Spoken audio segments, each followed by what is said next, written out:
Welcome to the Michigan Man Podcast on Wolverine Sports Radio, a member of the V-Sporto Network, and in partnership with SB Nation's Maize and Brew, for Wolverine fans from coast to coast.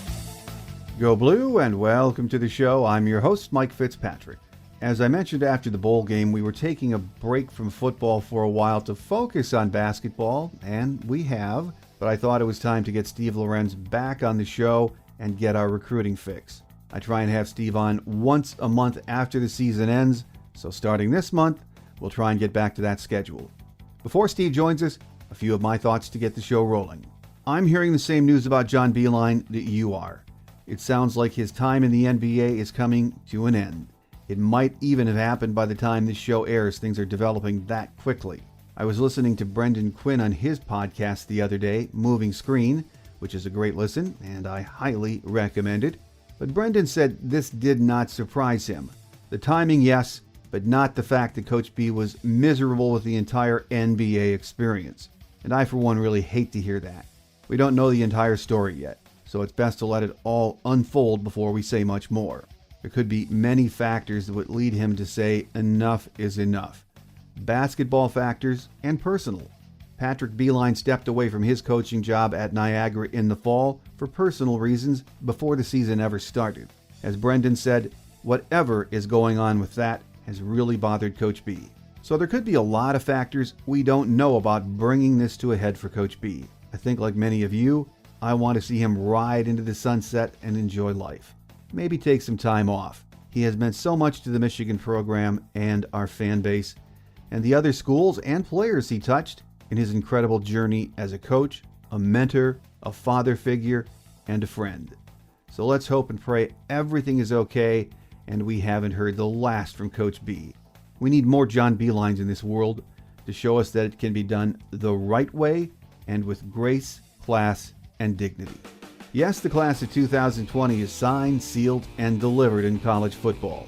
The 2021 cycle is now officially upon us, and no one covers it better than our guest today. Up next on our Game Day segment is Steve Lorenz from 24/7 Sports.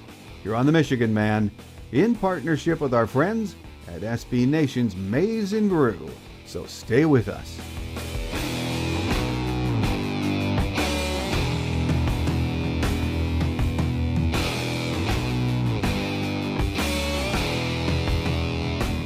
Here with us on our Game Day segment is Steve Lorenz from 24/7 Sports to talk about a topic that my listeners and your readers, Steve, love, recruiting. Sort of a slow period right now, but I mean, we just wrapped up the class of 2020. It's in the bag, so to speak.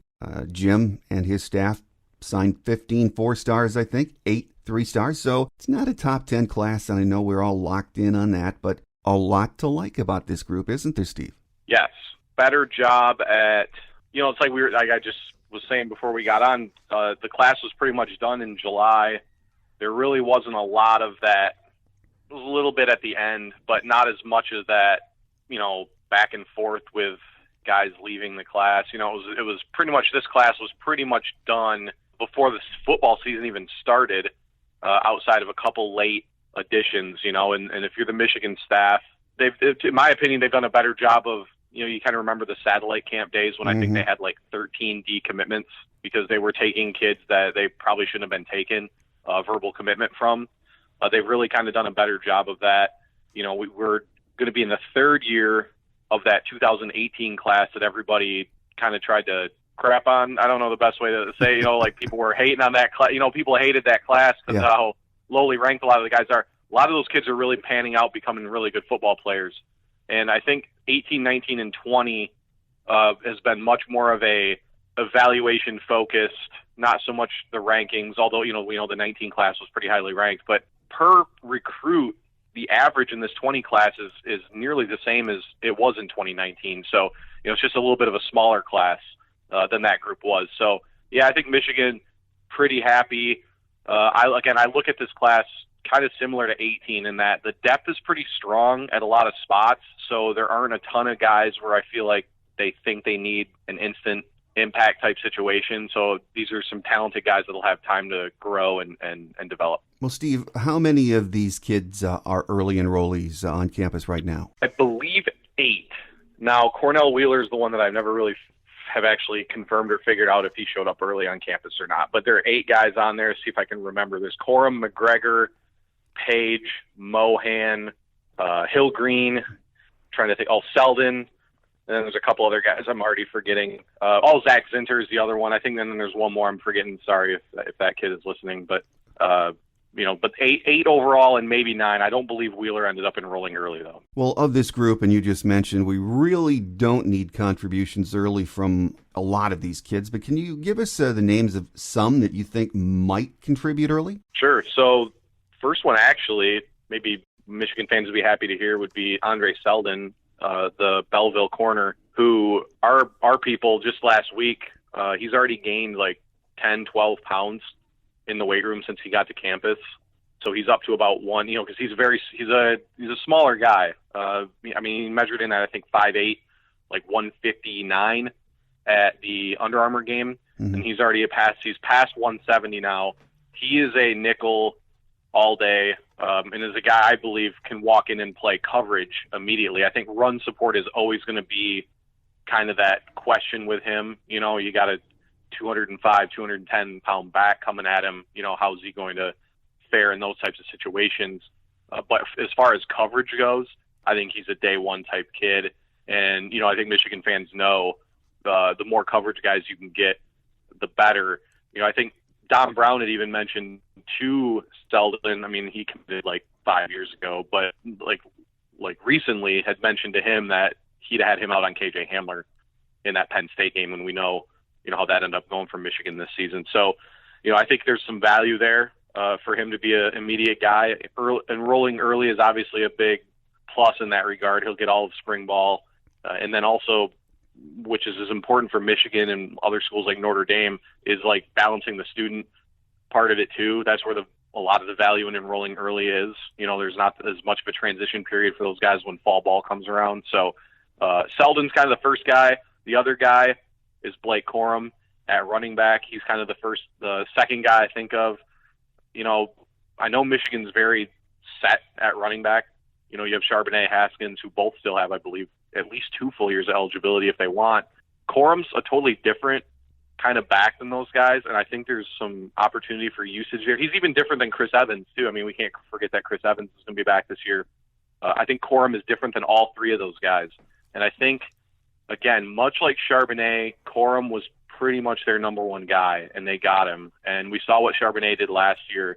I think Corum is a guy you could maybe see him used a little bit more in the passing game, and is a guy that can still carry the ball between the tackles. So, they pitched to him that they'd give him some immediate opportunities. I believe that'll be the case.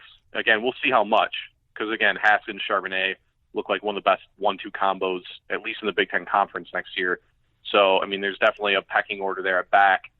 So how they'll use Corum and then Evans, I know he's not a recruit, but how they'll use those guys will be really interesting. But I think he's another guy that will probably play immediately. Well, as we all know, we are well into the 2021 cycle now. We have just 2 verbals, the first being quarterback J.J. McCarthy from Nazareth Academy in LaGrange Park, Illinois. And I know in the past you've always said the fact that when you sign a big-name quarterback like this early in the cycle, it can be a factor in convincing other highly rated kids to follow, Steve. Yeah, he's doing the whole, I'm trying to think, for listeners out there who might remember, and don't equate me comparing it with how they perform in the field, but a lot like Shane Morris, a lot like Alex Malzone, as those guys. I'm going to try if Wilton was really, I guess Wilton kind of did a little bit, but as guys who are very vocal and behind the scenes and trying to get other kids to come play with them at Michigan. I could tell you Michigan's made scholarship offers based on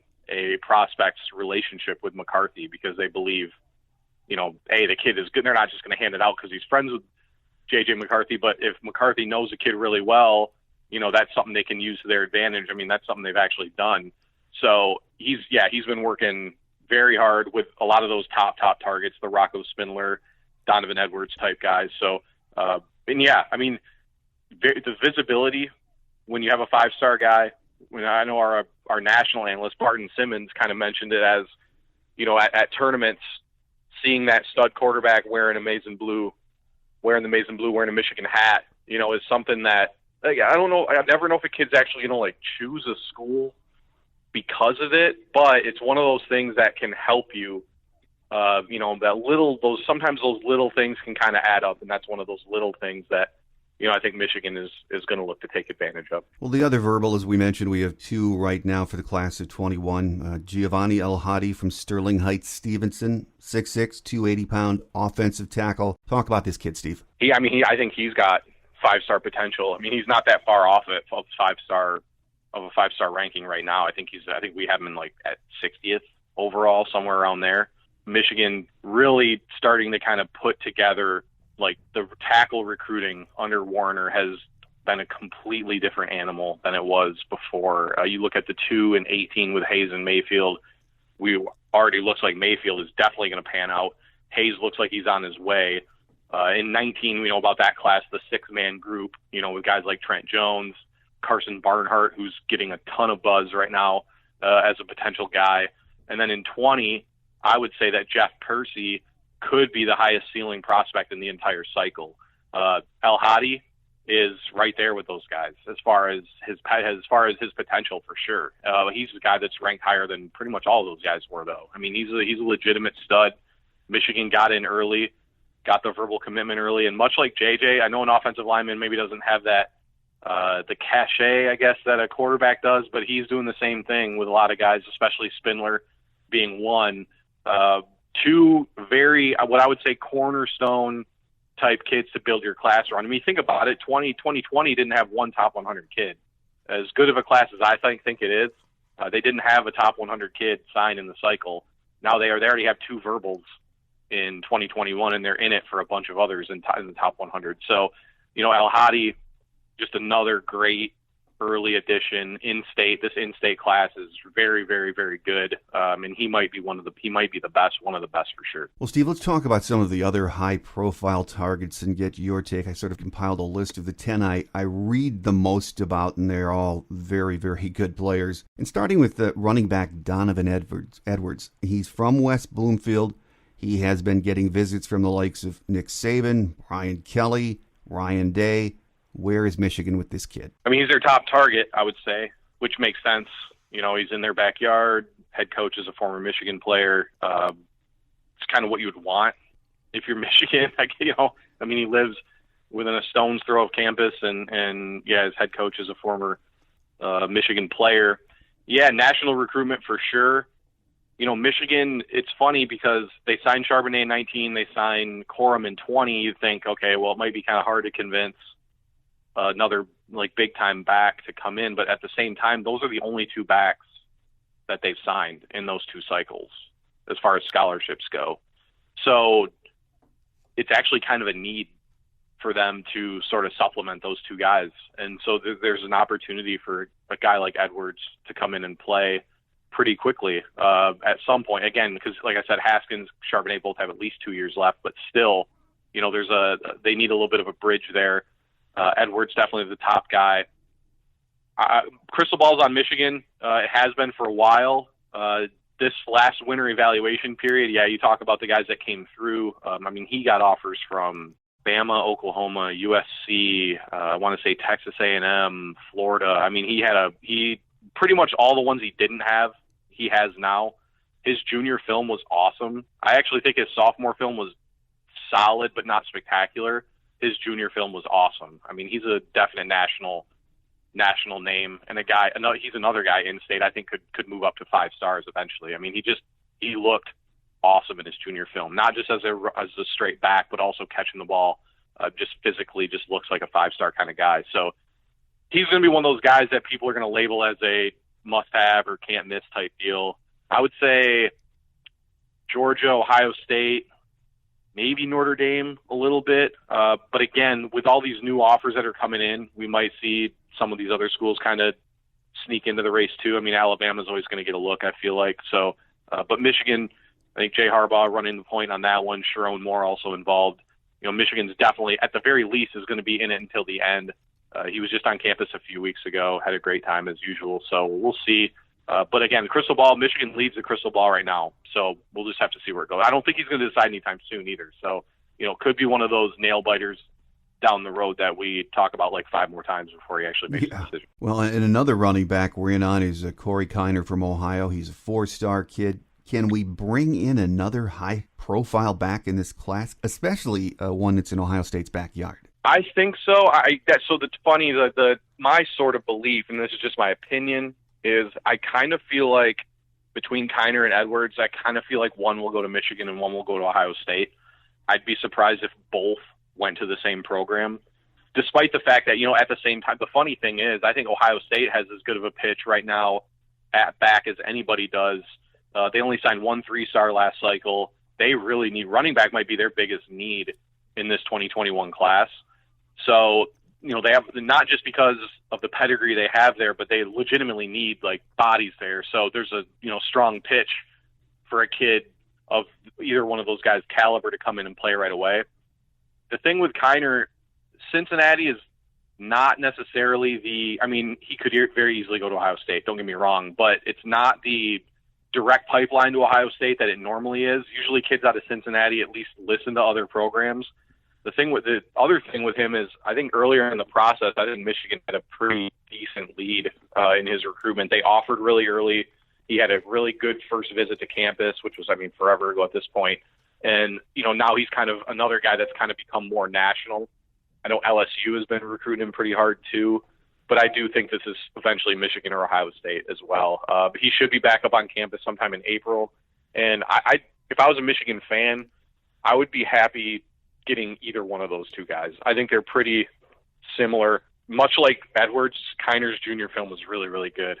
Had good sophomore film, but his junior film was really great. So, I think Michigan fans would be happy to get one of those two guys and then maybe take another, maybe more of one of those all-purpose type backs, to finish out the class. But either one of those guys as the headliner, I think, would be considered satisfying. Well, Michigan is no stranger at Our Lady of Good Counsel. I believe it's in Olney, Maryland. And this year, we're after a 5-star offensive tackle, Langdon Tengwar. I've read we are in his top 3 as of right now. Yes. He's one, at least as things stand now, I would probably peg, if I had to choose, I don't think I've put a crystal ball in on him, but I would probably peg him to Penn State, which kind of says a lot because they let go of their offensive line coach and they have a new offensive coordinator. But I still think Penn State is kind of ahead in this one. I think Michigan, Notre Dame, and Penn State are that top 3. I don't know if I'd put Michigan second or third right now, but I'm pretty confident that Penn State is the leader in that one. But again, you got ElHadji, Spindler, which I'm sure we're going to be talking about here shortly. There's a lot of guys even closer to home that I think Michigan has very good shots with that are really, really good. That, a guy like Tengwar would be a great addition, obviously, but I don't think it's the necessity that it might normally be, I suppose. So but I would say Penn State leads there right now. Well, let's talk about that name you mentioned, Rocco Spindler, who, of course, is from Metro Detroit, Clarkston. We hear a lot about him, a very familiar name to Detroit Lions fans because of his dad, Mark Spindler. 4-star offensive tackle. It sounds like he is a Michigan lock, doesn't it, Steve? Nobody's ever a lock. I don't usually throw lock around very often. I do think Michigan is probably in pretty good shape. It's funny is like there's a lot of these races where, for Michigan anyway, I'm sure this is kind of the case with other recruits with other programs, but for Michigan, it's like I feel like they get off to like a great lead in a lot of these recruitments, and then things kind of slow down a little bit once more and more offers start to kind of pour in. My crystal ball has been on Spindler for a while. I don't plan on changing it anytime soon, I guess, if that'd be the best way to put it. But I don't think he's a lock. I think Notre Dame is also very much alive. Ohio State, again, kind of sniffing around there too a little bit. I don't know if them bringing Kerry Combs back is going to how much that'll help them. You remember how well he did in Detroit when he was there last time with the Mike Webbers, the Damon Webbs, that type of deal. So we'll have to see. Another guy, though, he's just outside of 5-star status. There's this in-state class is just so good. So yeah, I would say Notre Dame, Michigan State, or not Michigan or Ohio State right now. I think there are a lot of other schools. And again, we don't know anything about Michigan State with the new hire too. I don't anticipate they'll become factors with these kids. I think it's a little late, but can't write them off either necessarily. Well, another school we've done well with, as we all know, is Jersey powerhouse Bergen Catholic. And there's Taiwan Maloney. He's a 4-star defensive tackle. He would fill a huge need for us, wouldn't he, Steve? Yes. So he's also a stud baseball player, too. I mean, he's like a legitimate, like, top 50 level prospect on the baseball field. So that might actually become a factor. And as we know now, I mean, Michigan, at least according to one publication, #1 team in the country. So they have actually legitimate things to offer on that side of the coin for him. So yeah, huge need. Big question, the natural question, obviously, Partridge, Campanile no longer on the staff. How much is like not having that direct Jersey connection going to impact his recruitment, right? I mean, you can't deny that having guys from those areas, it can play a huge role in helping. I mean, Jordan Morant, Michigan hadn't gotten a kid out of Bergen Catholic. I don't know if they ever had. And then they pull in a top 150 level guy last cycle in Morant, mainly due to Campanile. So with those two guys gone, it'll be interesting to see what direction his recruitment goes. I still think Michigan's definitely a factor. That depth chart is going to help them in any of their races at defensive tackle this cycle. He's a stud, though. He's another guy I think is a 5-star level kid. I mean, I think he ends the cycle as a 5-star. He's just an uber athlete, large dude, but like quick and like large, like not really bad weight either for his size. I mean, he's already looks like sort of a pro type, and you add in that ability to play baseball, which coaches, programs love, guys that can play multi-sports at a high level. Mm-hmm. So, he's another guy. Ohio State, and also down south, though. He's been given some schools down south, like Texas A&M, I think Florida are a couple of programs down south that he seems to be pretty intrigued with. Penn State, obviously, is much of a factor in the New Jersey, the East Coast area as Michigan kind of is. So those are the schools I'd kind of watch out for with him. But, yeah, he's a tip-top type target for them between skill and what they need. Here with us on our Game Day segment this week, as we really do our first recruiting show of the year, is Steve Lorenz from 24/7 Sports. Steve, defensive end Aaron Armitage, he's from Blair Academy, which is in Jersey. He's a kid we really like. I've seen some film on him. Very impressive. One of his teammates, David Ajabo, already here. Is that helping us with him, Steve? Yeah, it doesn't hurt. Jason Owe signed with Penn State last cycle from Blair Academy. I mean, and that one came down to the wire between Penn State, Michigan, and I think Ohio State too. So, yeah, I mean, he's the Blair Academy kids. I think there's some academics in that situation. So you talk about Notre Dame, I think also being a major factor in that one. And then Penn State as well. You talk about Owe already being there as well. So, there's a couple guys. He's got some connections at a couple different programs. Again, the same thing, though, with Partridge and Campanile leave is kind of the question is what's going to happen with some of these New Jersey targets, because it can change things. They don't really have anybody on staff now who has any direct connection to New Jersey, which, again, guys like, but Armitage, though, has already been on campus twice. So I would peg his situation as the departures impacting it a little less than Malone. Malone's been there, but Armitage has been there at least twice. He's maybe been there 3 times. So he kind of already knows what Michigan's all about. Doesn't necessarily need like a coach that, is from the area to understand what Michigan's about or to have somebody to talk to like that. So, the onus is kind of on Sean Nua, especially, to kind of take over in some of these races and see where they can get, and so Armitage, yeah, another top 150 level guy. I'd say a top 3, very similar to Tengwar, who we mentioned.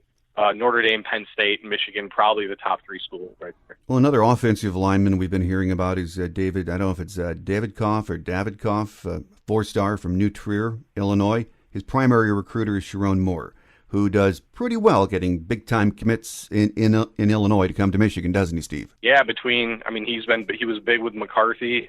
He's big with A.J. Henning. And David, I just call him David, I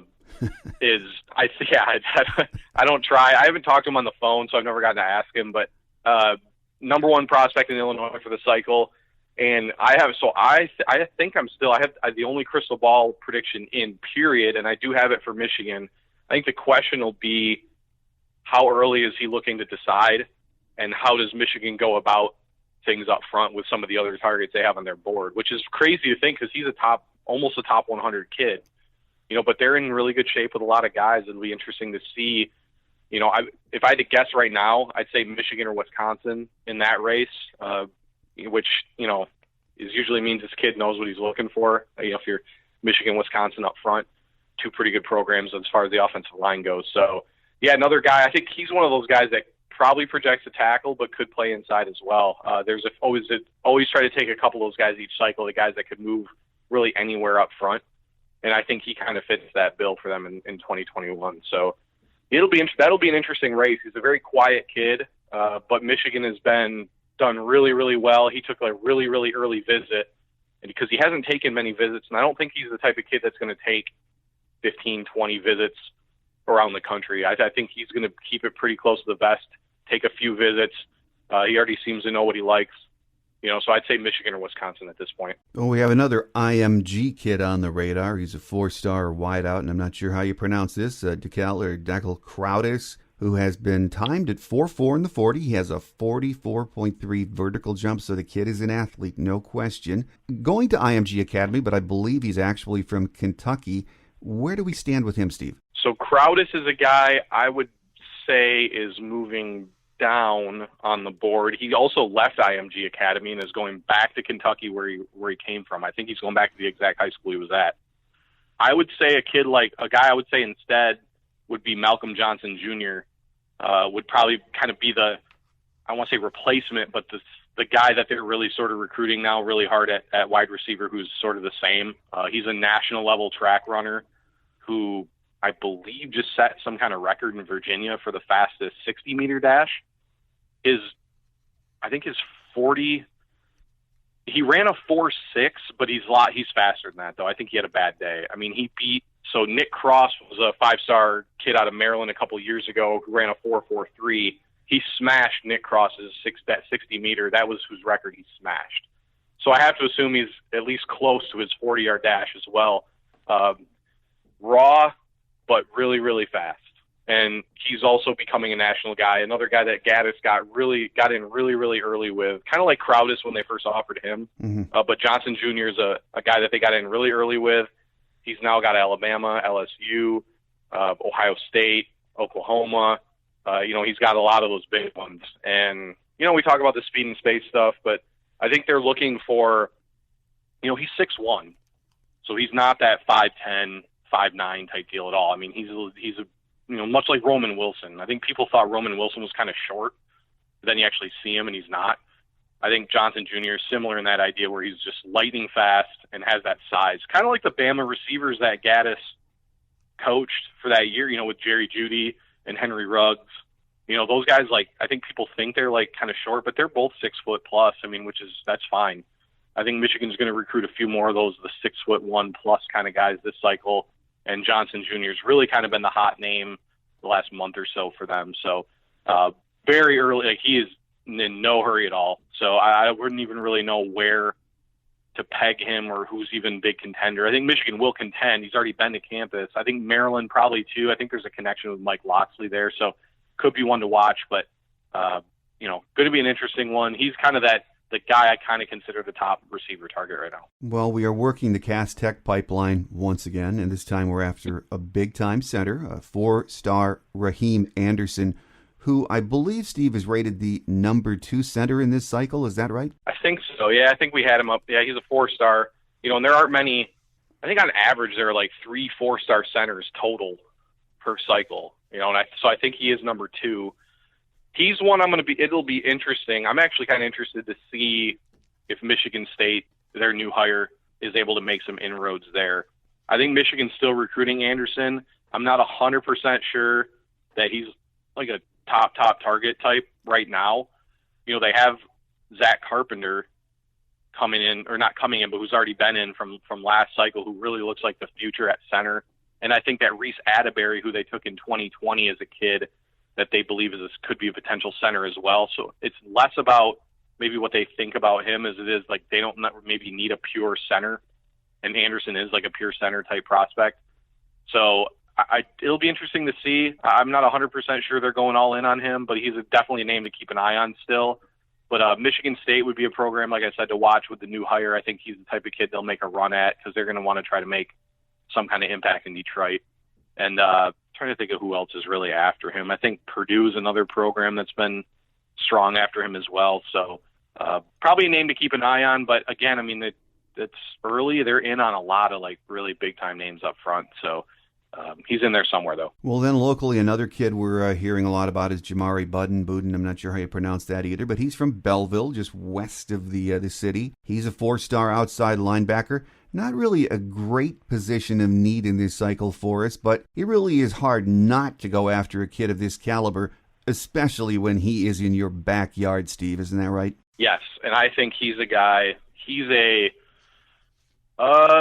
safe bet to move up in the next ranking. I mean, we already have him as a 4-star guy.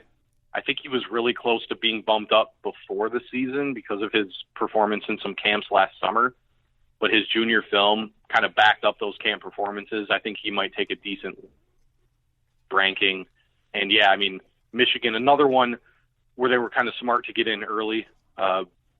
Yeah, I mean, I don't know if he's a Viper or just a straight like Sam type on the outside. I think that's, they'll figure that out.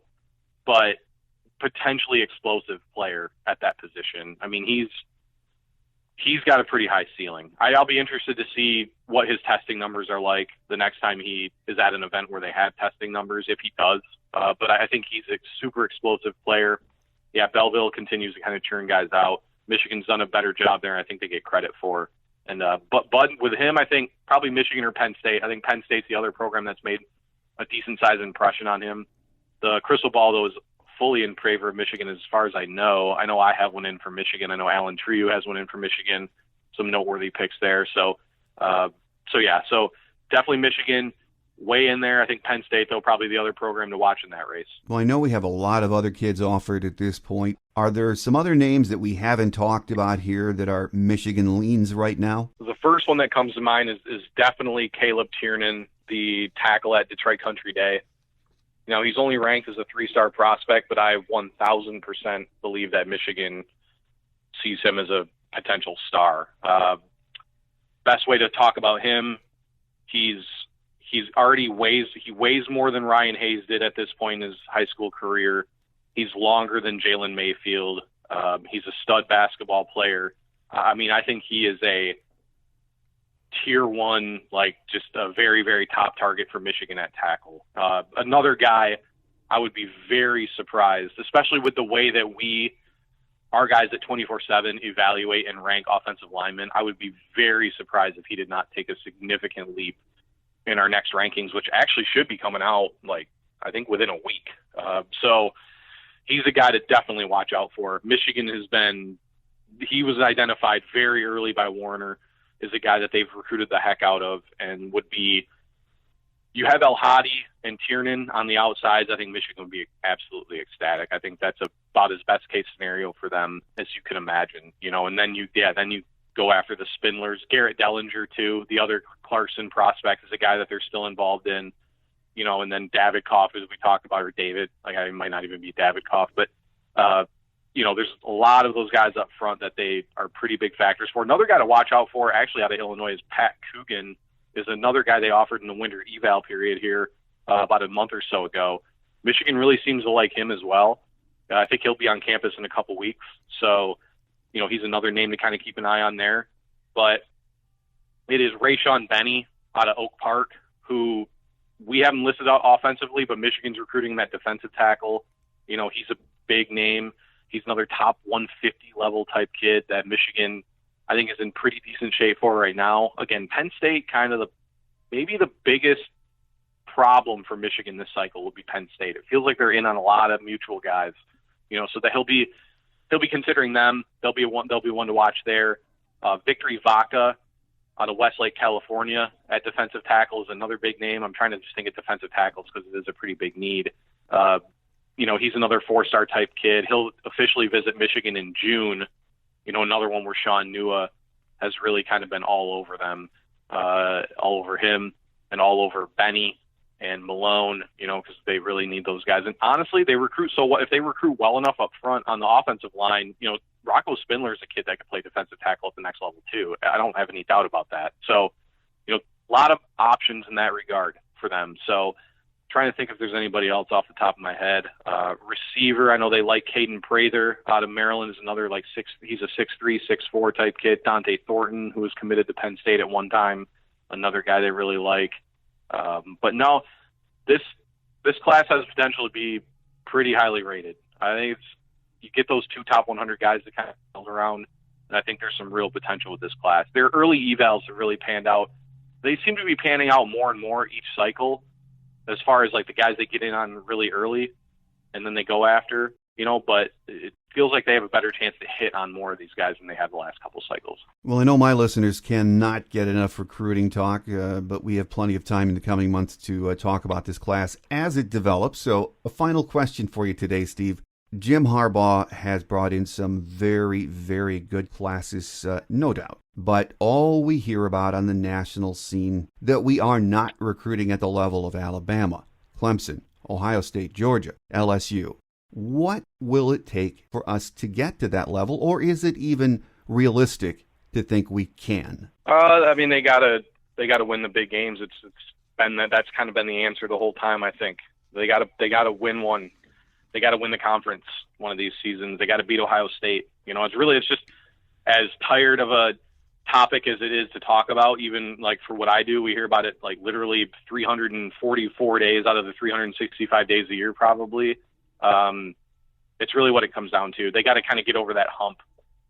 Otherwise, they're going to be stuck in that not 8 to like 13, 14 range, which you can win. I mean, that's how Clemson built their program, off of that, of like recruiting classes in that range. So I think I guess the other thing would be is that they have to find like a Heisman caliber quarterback.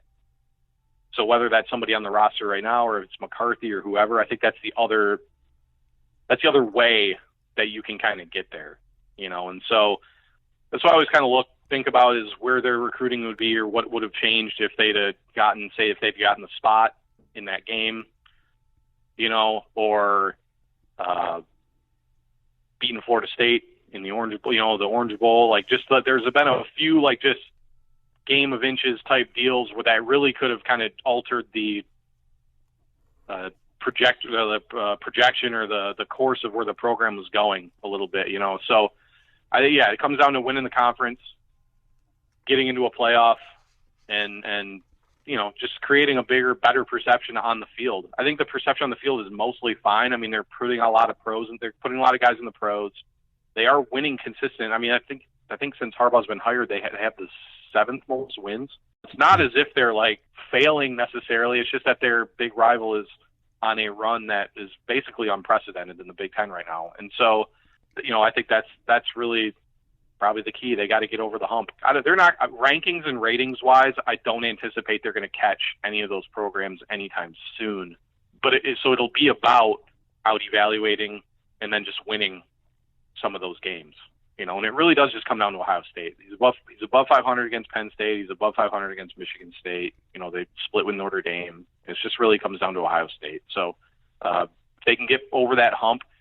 Even then, though, I don't know if one game will just like alter it, but getting into the playoffs, getting a conference title would really help because it is like their APR, like the academic athletic combo that Michigan offers is arguably second to none when they're winning at a high level, and I think they would find recruiting even easier if they could just get over the hump in a couple big games and bring home some hardware. No, I agree with you. I think Ohio State is the speed bump. We're knocking on the door, but we have got to beat Ohio State. And, I tell a lot of our younger listeners, if you read recruiting news or just football news, college football news in general, you tend to think that, Clemson, Georgia, and LSU have always been what they are today. And in my lifetime, that is not true. Clemson was, a very average program for a better part of my youth.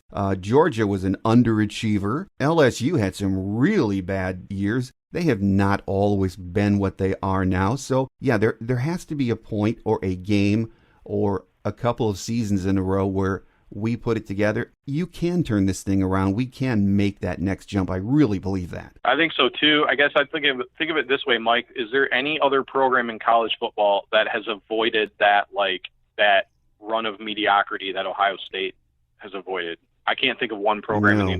You think about Alabama before Saban came in, Oklahoma. had some lean years there before Bob Stoops. Texas with Charlie Strong recently. Florida after Meyer left. Florida State right now. Tennessee right now. Nebraska right now. USC right now. I mean, it's just Oregon before who's their big? I don't know, but Oregon before Nike really kind of got involved, I guess. It's like every other major program in college football, period, has either like made the wrong hire or at some point, Ohio State's that one program, they had the 7-6 year under Fickell, but even as much success as Michigan had against John Cooper, Ohio State was still winning 10 or 11 games every year. It was just Michigan was kind of the monkey on their back during the Cooper years, but they were still winning like big games and going places, doing things. They have never had that 3 or 4 or 5 year stretch of 6-7 or 7-6. Like they've their only program that has avoided that, and that's why they continue to recruit so well, because they've basically won 11 games a year since Jim Tressel was hired, and that's a level of recruiting momentum that I don't know if any coach or any program would really be able to fully slow down. It'll really just some of it might come down to them making the wrong hire or them, they have to lose a few big games or something like that. It's not something where Michigan can just come in and just out recruit them, because they have such a laundry list of pros. They have titles. They have Big Ten championships, all stuff that happened before Harbaugh was ever even hired, that they can lean back on. There's just such a rich tradition in the last 20 years there, that they can lean on and use to help continue to recruit at a high level. And so, it's just not as easy as, and I probably even underestimated this when Harbaugh was hired, but it's not as easy as just, you can't just, make it happen. I think we have like a talent composite, which is like the most talented rosters in the game based on like the recruiting rankings of the current roster. And they're always near at the top just because they've sustained such a high level of recruiting for such a long time. So, a little bit of a taller mountain, I think, than what maybe we first thought when it happened. But when you look back and you see every year these teams that recruit at the highest level are the teams that are usually there at the end, it's not as easy, to catch them as quickly, as you might think. So, doesn't mean Michigan hasn't squandered. They've squandered a couple of those games. I'm not sitting here saying, that it's all because Ohio State recruits at a high level. I mean, Michigan could have had a couple of them there, but it's strictly talent speaking. It's not going to be as easy to catch them as I think people maybe thought or anticipated. No, you are right about that, but we just have to keep moving forward and eventually get one of those games. So we'll have plenty of time to talk about that as this year rolls along. But our guest on the show today, first time this year as we've talked recruiting, is Steve Lorenz from 24/7 Sports. Steve, always fun to have you on the show, and we look forward to the next visit. Not a problem, Mike. Quick Hits is next as we wrap it up for another week here on The Michigan Man on Wolverine Sports Radio, a member of the V Sporto Network, and in partnership with SB Nation's Maize and Brew.